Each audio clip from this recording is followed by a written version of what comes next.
महिला जासूस को हवा में लटका दिया गया था और भेदी बर्फ का पानी उसके पूरे शरीर पर लगा 3 साल की तबाही ने उसे दुखी कर दिया है। लेकिन असली यातना उससे कहीं अधिक है। महिला जासूस को पूछताछ कक्ष में ले जाया गया।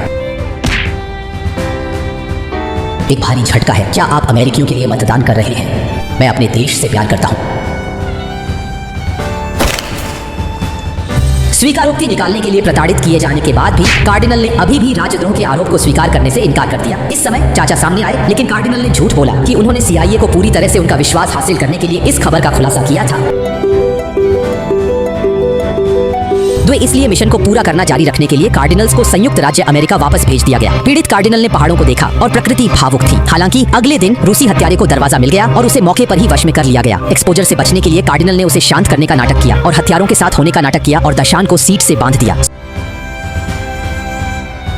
पहाड़ ने दिल दहला देने वाली चीख निकाली। जब कार्डिनल ने यह दृश्य देखा तो वह केवल शांत रह सका और पोशाक से मेल खाना जारी रख सका। हत्यारे का विश्वास हासिल करने के लिए उसे अपने हाथों से पहाड़ को छीनना पड़ा। हालांकि हत्यारे के भोग और सतर्कता का लाभ उठाते हुए कार्डिनल्स ने अचानक एक चुपके से हमला किया। खैर, धीरे करो। डोमिनिका ने हत्यारे के टेंडन को काट दिया और उस पर सवारी करने का मौका मिला। उसकी गर्दन में छुरा घोंप दिया और उसे अस्पताल में स्वास्थ्य लाभ होने के दौरान टाइनन को देखने के लिए भेज दिया। डोमिनिका को पता था कि हत्यारे की मौत का मतलब है कि संगठन को उसके विश्वासघात के बारे में पता था। जब एजेंट स्कूल के प्रिंसिपल जिसने उसे प्रशिक्षित किया था ने उसे तब पाया जब वह इस बात से जूझ रहा था कि आगे क्या करना है। यह पता चला कि वह मुखबिर था जो नेड से जुड़ा था, क्योंकि उसकी पत्नी गंभीर रूप से बीमार थी। लेकिन संगठन ने उन्हें अमेरिकी दूतावास में इलाज कराने की अनुमति नहीं दी और परिणाम स्वरूप उनकी पत्नी का निधन हो गया। इस झटके ने उसे संगठन में विश्वास करना बंद कर दिया और इसके बजाय संयुक्त राज्य अमेरिका में भाग लिया। लेकिन अब जब बूढ़ा आदमी पहले से ही डोमिनिका की स्थिति जानता है तो उसे यह भी लगता है कि वह बूढ़ा हो गया है और उसकी जगह किसी और को ले लेना चाहिए। ये केवल इस तरह से था कि डोमिनिका उसे अपनी माँ के पास वापस ला सकता था और डोमिनिका को सीधे रूसी खुफिया निदेशक से संपर्क करने में देर नहीं लगी। उसे बताएं कि CIA संगठन के भीतर जासूसों के लिए उसका आदान प्रदान करने का इरादा रखता है और दोनों पक्ष बंधक विनिमय के समय और स्थान पर चर्चा करते हैं। और नेड डोमिनिका के साथ उसके साथ जाने के लिए जाता है, ये सोचकर कि डोमिनिका वास्तव में जासूस को बाहर निकाल देगी। लेकिन जब दूसरे पक्ष ने हुड उतार दिया तो यह एक चाचा के आश्चर्य का निकला और यह पता चला कि डोमिनिका ने पहले ही अपने चाचा के घर पर मीट की उंगलियों के निशान वाला कप रख दिया था और वियना द्वारा खोला गया खाता भी उसके नाम पर था। US ट्रांसफर रिकॉर्ड भी है और यहाँ तक कि जो डिस्क वापस लाई गई थी वह भी झूठी जानकारी से भरी हुई थी। और इन सबूतों ने सीधे चाचा को गद्दार के रूप में ब्रांडेड किया। बंदूक की गोली बजने के साथ चाचा को सिर में गोली मार दी गई और रूस ने गद्दार को सीधे मार डाला और संयुक्त राज्य अमेरिका ने डोमिनिका को बिना किसी प्रतिरोध के दूर ले जाते हुए देखा। इस प्रकार डोमिनिका रूस की नायक बन गई, राज्य का विश्वास हासिल करने में सफल रही, संगठन के भीतर दुबकी रही और साथ ही बूढ़े जासूस की जान भी बचाई। अंत में डोमिनिका थिएटर में लौट आई, जहां उसने नृत्य किया था और याद किया कि रास्ते में कठिनाइयों ने उसे पिछले 1 साल में एक मजबूत महिला बना दिया था। कुछ लोग कहते हैं कि यह एक थ्रिलर है जो कामुकता और हिंसा को एक नौटंकी के रूप में जोड़ती है, लेकिन मेरी राय में यह एक विशाल राज्य तंत्र के सामने शक्ति हेरफेर, पहचान, जीवित रहने की प्रवृत्ति और व्यक्तियों की भेद्यता की गहन खोज है।